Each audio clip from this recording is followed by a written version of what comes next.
Hi guys, nandito na naman sa My Love TV, nagbabalik. Yan, ngayon pala ay pag-usapan natin. Yan, kung anong klaseng maleta ba ang matibay at mura ang presyo. Lalo na sa mga first timer, kung hindi pa kayo aware kung alin ba yung matibay at yung mura ang presyo, panoorin nyo ang video na to at sigurado ko na makakatulong to sa pagbili mo ng maleta. Okay? Yan, so itong dalawang maleta na ginagamit ko ay nung ako pa ay nasa Saudi noong taong 2021. Yan, so medyo may katagalan na siya. Ito, isang malaki at isang maliit. Yan, cute size. Yan, cute size. Yan, so itong malaki, yan, so nakikita nyo, buo pa siya. Buo pa yung gulong, kompleto pa, apat. Matigas din siya. Yan, may lagayan din niya ng document sa loob. So halos lahat naman yata ng maleta. Tapos meron ding parang pinakatali niya para naglalak siya.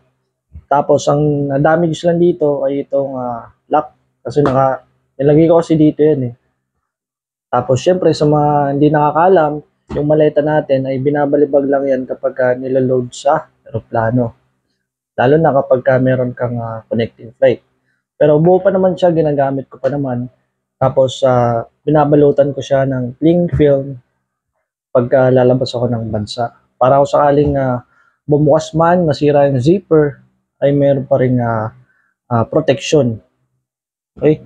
Tapos ito namang maliit. Ang presyo pala na ito, pag bumili ka ay mga hanggang halagang 2,500 to 3,000. Hard case din yan, kaya siguradong matibay. Yan. So ito naman ay maliit lang to. Pag bumili ka nito ay ang presyo ay halagang 1,500 pababa. Yan. So hard case, kompleto rin yung gulong. Hindi ko lang napansin itong crack. Ito nung umuwi ako nung June 1. Yan, so nakita ko na lang siya pagka-uwi ko ng bahay. So laki pala ng crack. Pero pwede pa naman tong gamitin kapag dito-dito lang. Pwede mo rin lagyan ng gamit to kasi meron pa yung isang layer sa loob. Pinaka-cover niya. Ito sa labas lang to eh. Hindi ko na siya gagamitin. Yan. Pero halimbawa, napansin nyo agad na nasira yung maleta nyo nung i-claim nyo na doon sa may baggage counter, pwede nyong ireklamo, gawa kayo ng report doon sa airlines. Yan. Tapos, i-investigahan nila yan. Investigahan, magkakaroon ng investigation nga, no?